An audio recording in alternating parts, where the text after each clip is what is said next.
Hello everyone, this is Jimmy and welcome to episode 8 of QTech.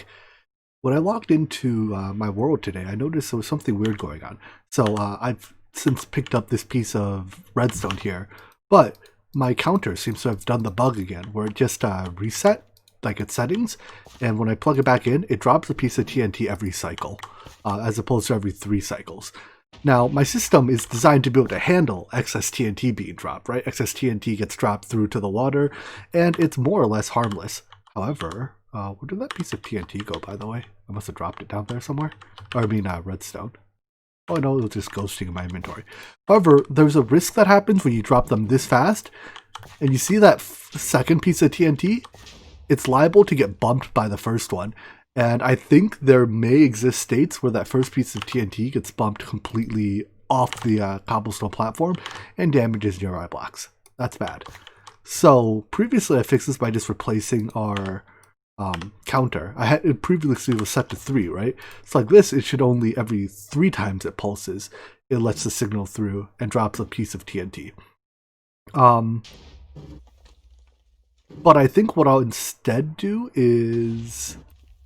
well, yeah, let's just swap this out for a timer of its own, instead of being a counter. So then we'll just have 2 levers to turn everything off, because apparently counters lose their settings when basically the world reloads, which is obviously very bad.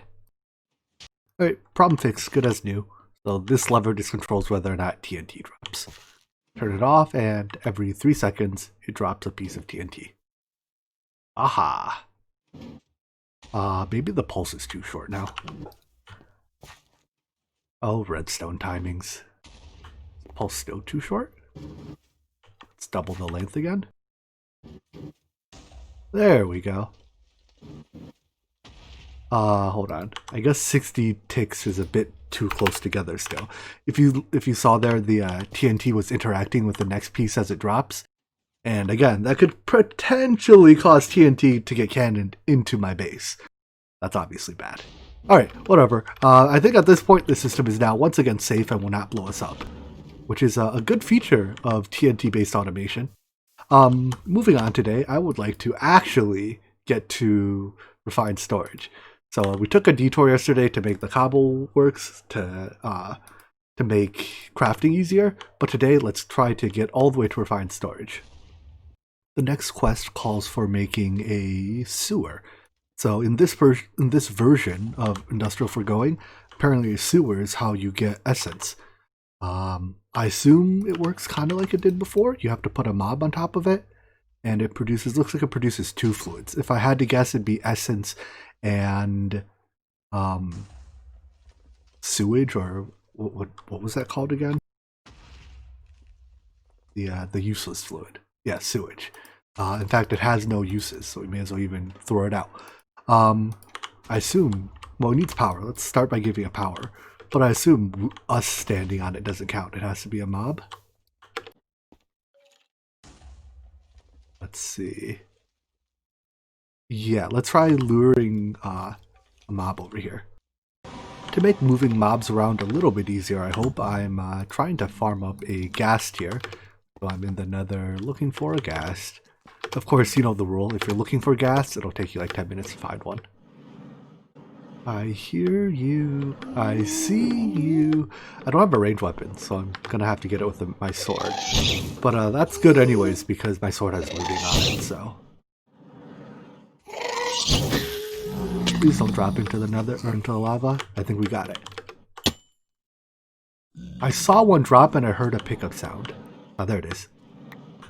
Victory, 1. Alright, yeah, I'll stick around, try to get a couple more, maybe. You are going to drop me 3 gas tiers, I know it. Well, at least 2, because I saw at least 2 there. Oh, am I the best or what? Alright, let's go home. Wait, I hear another one. This one's only going to drop 2, unfortunately. But you know what, 2's not half bad. Did I fail to one-shot a ghast? Well, there's at least 2 there. I'm a psychic. I went and grabbed 2 sheep and a couple mob imprisonment tools. I also took our emerald range upgrade, so it has massive range, And I think just as long as these are within the range, this gradually works, right? That's making sewage, but I'd rather have essence. It does say the tank is for essence. I mean, I guess I'll wait a while. Maybe it's like a chance output. One of the sheep has run away. So yesterday I said that there were not speed or energy upgrades in this version of Industrial Foregoing. Turns out I was wrong. They're here. There's speed and efficiency upgrades now. By the looks of it, you can directly put level 2 in. You don't have to put level 1 and then level 2 like before. But yeah, this thing hasn't produced any essence yet. So I think it doesn't produce essence from passive mobs. If it doesn't work on passive mobs, I can only assume that you're supposed to get it from hostile mobs. So I've also tried putting speed and efficiency upgrades in mechanical dirt, and I think it helps. It definitely helps in the mob slaughter factory, so I've basically started mass producing these. They're not that difficult to make, they just take a little bit of time because you have to make the latex, which is throw this and that, and then yada yada yada. But anyways, I don't want you to slaughter mobs right now, so I guess give me that range upgrade back. And yeah, the range upgrade in here definitely doesn't do anything. Oh, I guess it also, this thing does use up its fluid reasonably quickly. Ooh, don't blow me up though. That's gonna make it a little difficult to capture, huh? Alright, hold on. I do need you to kill these mobs again. I changed my mind. I managed to snag a zombie out of there. Good enough. I also took a second and crafted these free runners. They're mechanism boots that absorb fall damage. If you look in the corner, whenever I take fall damage, it uses a little bit of energy, but it's like 200 RF to absorb fall damage, you know? Sign me up. Alright, so I guess I should have taken a mob that doesn't burn in the sun. But no, that is still not producing essence. I would consult the documentation, but it's not implemented yet. Alright, well, it's burning to death, and I'm no closer to having essence. And I do need exactly essence, because essence is used to make these processor bindings, which lead into refined storage. So, yeah, I'm totally lost. So I went to relog because my EXP had all disappeared from /home teleport, and something catastrophic happened here. I had a piece of TNT fire off back here and blow up everything. I don't know how it happened, but I'll fix it later. In any event, I looked up how the sewer works, and apparently it turns EXP orbs into essence. So if I put that there, which of these tools has fortune on it? You do? Oh, I guess I have to do it in a way that I don't collect the EXP, huh? Yeah, those EXP orbs get picked up and get turned into essence. So I guess I have to generate EXP orbs in range of the sewer. Okay.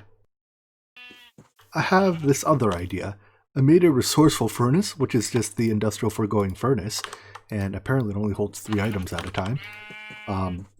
But no, you go in these slots. No, you don't go in these slots. That. Clicking is hard. Where's my... Okay, so apparently the resourceful furnace cannot be upgraded, but I believe it... I thought it would generate essence from smelting items, but apparently that's not the case. Yeah, you do get EXP from smelting cobblestone into stone, but... Okay, well, I was going to say, I could do this and then crush the stone back into cobblestone and repeat for essence, but apparently that's not a valid trick. When all is said and done, it looks like I do have to make some sort of mob farm. So it doesn't have to be terribly efficient, but I'm going to try to make a mob farm from mechanical dirt, slaughter factory, and probably some type of spike. Are there spikes in this pack? No spikes. Trap? Are there player traps? Yeah, there's traps. So I assume at least one of these is player damage trap. Mobs killed will drop EXP and loot. Perfect. Phantom membrane. What's a phantom membrane? I have a feeling I'm going on another hunt for a random thing. Is this a thing that spawns when you don't sleep for like 7 nights in a row or something? That is, right? I went and looked it up on the wiki. Phantoms are apparently vanilla Minecraft mobs, so we're in vanilla mechanics again. That spawn at night if you haven't slept for 3 days. So I can't sleep for the next couple of days, and hopefully we'll get some phantoms.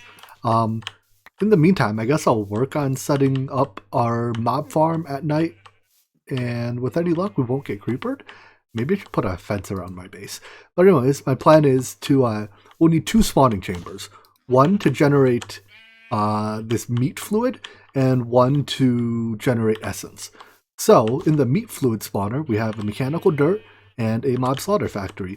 I believe mobs that spawn here always spawn directly above this one block. Let's see, so you don't need that range. You just need an efficiency and a speed upgrade. And then I just need a pipe, fluid, and I guess I need the other fluid, huh? And I need it in the back. Oh no, I can do it from the bottom. Or I can do it from the side. Basically, there's a bug that the block underneath the mechanical dirt must also be dirt, otherwise it doesn't work. So I can't pipe stuff in the bottom.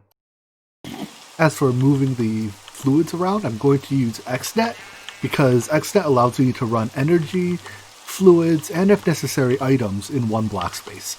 So I have a basically anything that you want XNet to interface with, you need a connector on it. So I have connectors connected to the mechanical dirt, the mob slaughter factory, each of the tanks, and the energy input. And then I suppose you need one on the... Well, no, I don't think you need one on the controller, but connectors are full blocks. So by putting one here, I get one on the controller anyways. So the logic goes, you have channels in XNet. For each channel, you choose a type. You can be energy, logic, item, fluid, mechanism, gases. I guess those are your options. So in channel 1, I'm transferring energy. I'm extracting energy from the cable and incinerate into the mechanical dirt and the slaughter factory.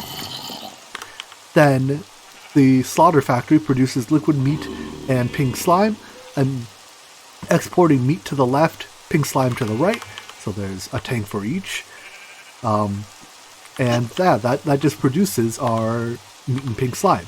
Next up, now I can build a second one of these little huts with another mechanical dirt, except this time, instead of killing the mobs with a mob slaughter factory, I'll kill them with, some other means. Ideally, I'll do it something that drops EXP, but I haven't quite figured that out yet, because, again, I'm 1 night in, right? So I need another 2 nights before I can get those phantoms to spawn. While I think about how I'm going to actually kill the mobs, let's first focus on spawning them. So, likewise, there's a 1x1 dark room here. It's 3 tall to accommodate Endermen.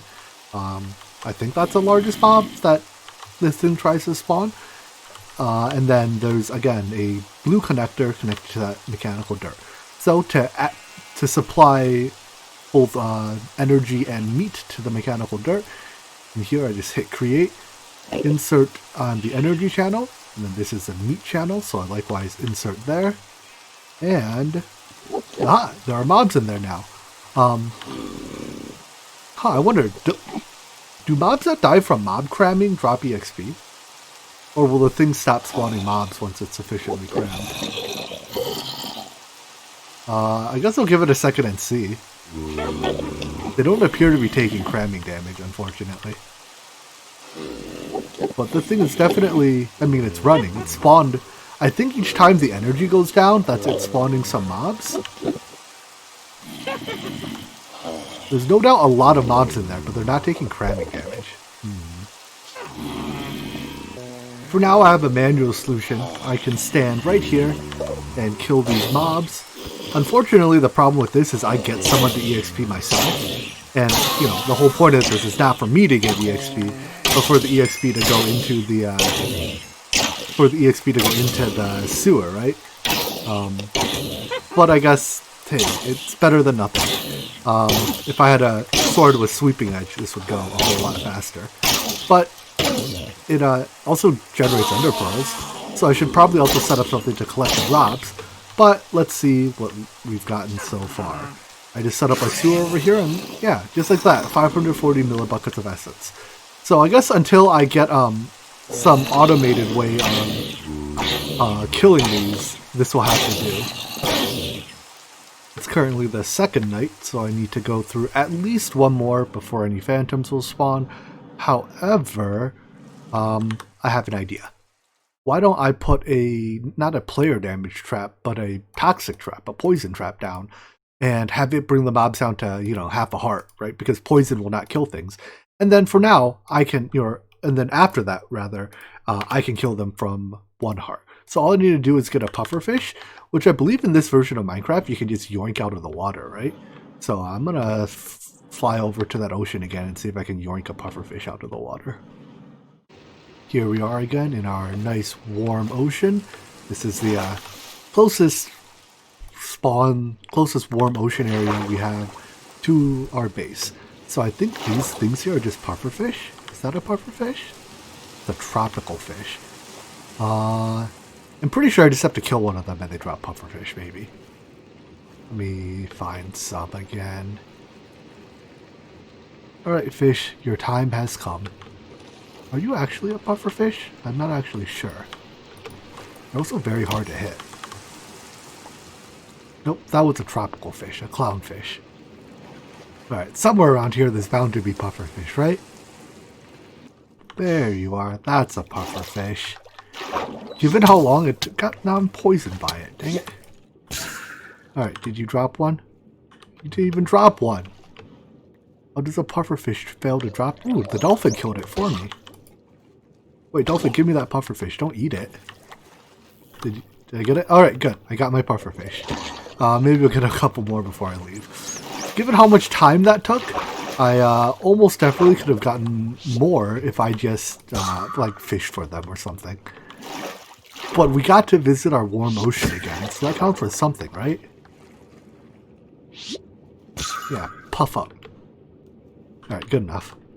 So with the poison trap there now, the trap will bring them down to 1 hit point. And then I can sweeping edge them and kill them all much more quickly. Or the trap only affects 1 mob at a time, and is not very effective at all. Hi there, you scared me. Now I have to kill you. Also, the mobs are really loud. Let's see, hostile creatures. Be less loud. Nothing ever works as I expect. Further experimentation, I moved the slab to the bottom half here, and now I have a much lesser tendency to pick up the experience that drops, because it gets blocked by the slab. So I think I'm doing a better job of converting experience into actually essence now. So let's see how we've done. I also have a chest here to collect these things. Apparently I leak Enderman out of the farm, but whatever. I mean, there's a bunch of Ender Pearls here, but the real prize is 2.5 buckets of essence. Alright, you know what? I'll take it. Let's, I'll wait to get the player trap to really try to optimize this, but I think 2.5 buckets of essence is enough for us to continue.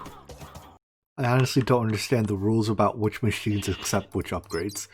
Like, where did those go? Okay, so, yeah, I can't shift click them in. They don't go into the purple slots, so I guess the dissolution chamber is just forever slow. Womp womp. Anyways, we're making some pink slime, which apparently produces water. And then we can then combine that pink slime with essence and plastic to make our processor bindings, which gets us into refined storage. This is nearing the end of night number 3, and I think this is actually the first time I have gone 3 nights in a row on this server without, or in this pack rather, without sleeping. So I think during the next night I'll be eligible to spawn those phantoms. Anyways, out of 2 buckets of essence, I made a stack of processor bindings. So let's see about turning these into controllers. I haven't actually looked at this recipe yet, but I assume it's, whoopsies, not the creative controller, but the regular controller. So that requires an advanced processor. All right. In fact, let's make a handful of each. Ooh, I need silicon too. That takes, all right, well, time to dissolution chamber more stuff. Silicon in hand, let's try that again. So I'm just going to make a handful of each processor. These are roughly equivalent to the applied energistic ones in terms of function.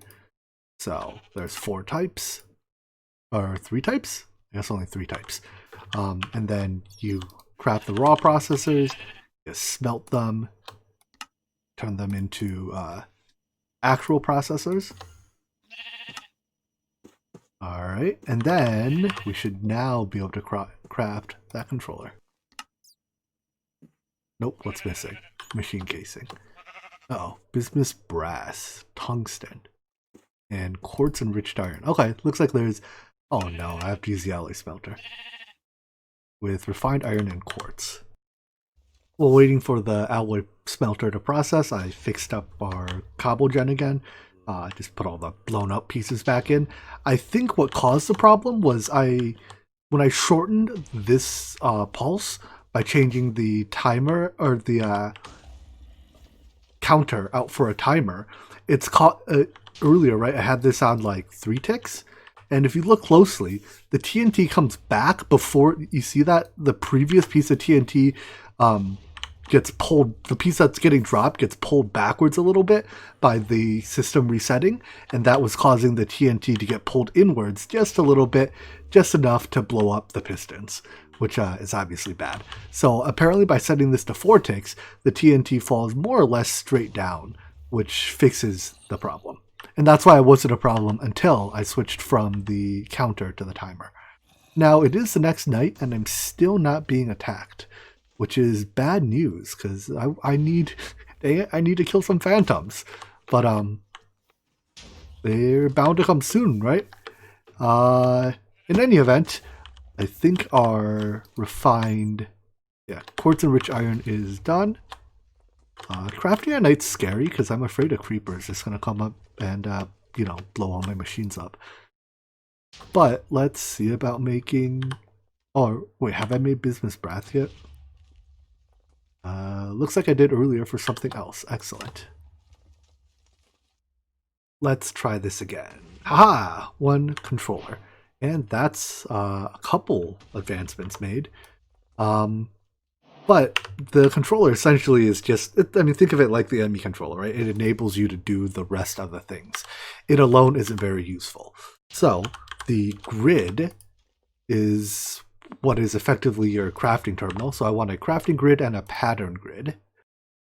This is probably gonna, it's gonna take more. Okay, so oh no, it doesn't look too bad. I'm going to need a lot more of this bismuth brass stuff, huh? Which, you guessed it, is more alloy smelting. Finally, an alloy smelter recipe that's reasonably quick because it makes 4 at a time. Next up, it's a question of where do I want to put our automation and all that stuff. Our base over here is fine and all, except for the fact that it's both a little laggy and a little loud.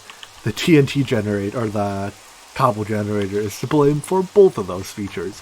So I'm thinking let's move over a ways such that we don't have to listen to it.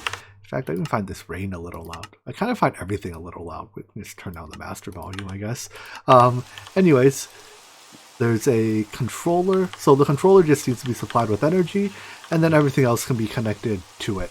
There is no concept of channels in refined storage, so you don't have to worry about you putting P2P tunnels on your controller or anything. So the crafting grid is just like your crafting terminal. Pattern grid is just like your pattern terminal. All right.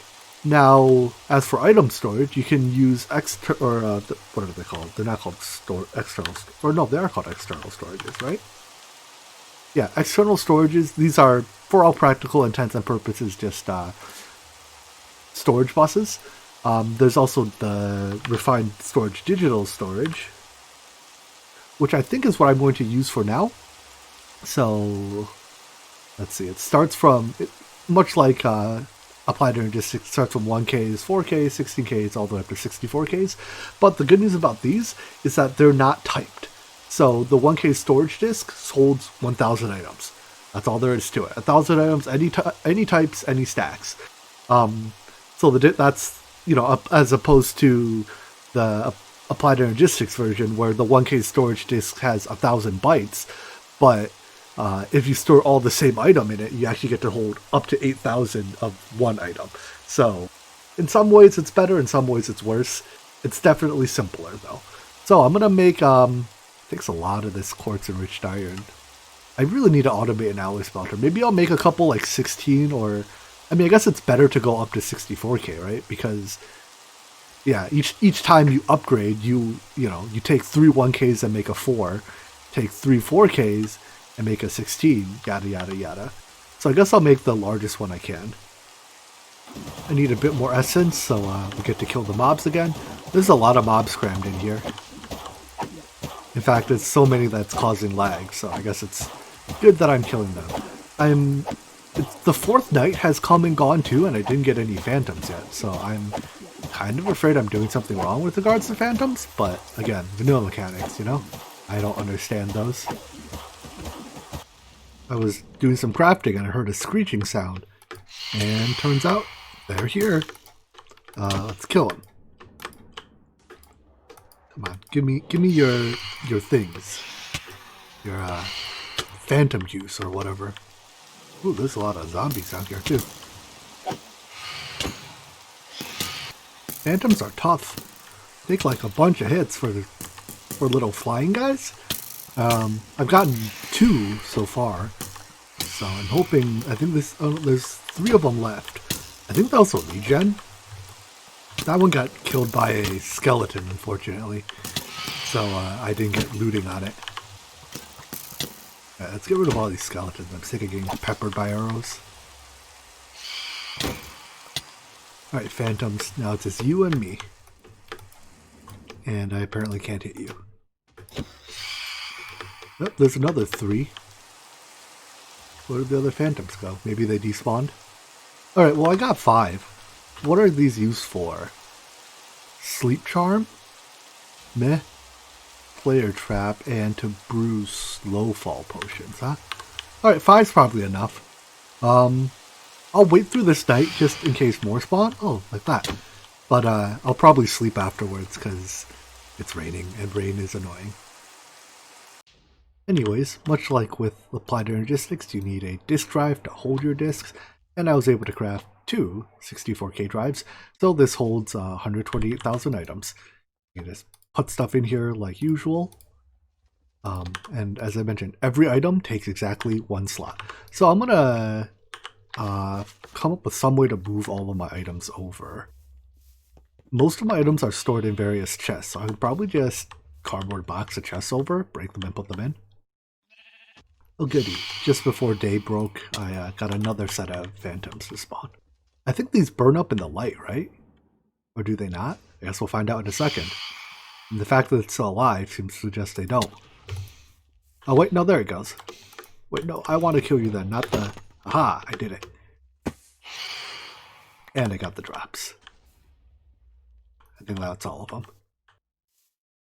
Refined Storage also has a wireless system, much like the tablet here. You need a wireless crafting grid. I think you shift right click it on a controller to link it. Yep. And then to generate the wireless signal, you need a wireless transmitter. Its range is based on the number of range upgrades you have, and I assume its energy consumption is based on that as well, but let's see. With 4 range upgrades, it's 40. Without any, it's 8. So yeah, unfortunately, its range, even max upgraded, is not very good.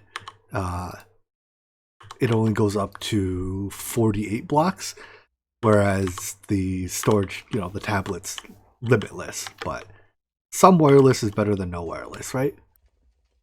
I've moved all of our items over to our refined storage now. Apparently we have about 31.3 thousand items. That's excluding items that I'm still storing in external inventories. So like this buffer chest here, or the output chest from our digital miner. I'm leaving these items here because this gets filtered to send off to the ore processing system, and then these bins as well. I'm just leaving them, leaving them alone. But I put a external storage on them, so we should be able to see, say, all of our glass. And thankfully, we're actually able to withdraw from these inventories with the refined storage system. So thank you, storage scanner. You've done your job, but I don't need you anymore. One of the very, very good features about refined storage too is that it imports JEI recipes correctly. So say I want to craft something that uses steel. I don't know. Let me hear. Let's just pick something. It automatically grabs the right steel ingot, and if I build something that I don't have the components for, it'll, it implies to you what you're missing because it puts them, like, it doesn't have them to actually pull in. So that's a huge improvement over the poor storage scanner where I'd have to guess at what I'm missing every time I wanted to craft something. Anyways, now that I have the phantom stuff, let's upgrade our essence farm real quick to not be awful. Thankfully, these traps can be placed on a block while there are mobs there. Or not. Now I'm a liar. I was able to place the toxic trap down while there were mobs here. Shift. Oh, there we go. I guess I have to hold shift. But now I should be able to close this off altogether because the mobs get killed automatically. And now we have a automatic farm that produces essence. Woohoo! It's still like painfully slow because the amount of essence we get off each mob is not very high, but hopefully we won't need a large amount of it. We also have enough ender pearls to definitely make it to the end now. So maybe pretty soon we can take a trip to the end, kill an ender dragon. I suspect the elytra is actually one of the faster forms of overland travel in this pack, so we can do some elytra rocket shenanigans. That'll be fun. But I think that'll be all stuff for another episode. So we're gonna wrap things up here for today. I'm glad we were able to upgrade our crafting system to the refined storage, and next episode we'll come back and probably start with auto crafting and then maybe a trip to the end. Well, in any event, I hope you enjoyed this video, and I hope to see you in the next one. Take care. Bye-bye.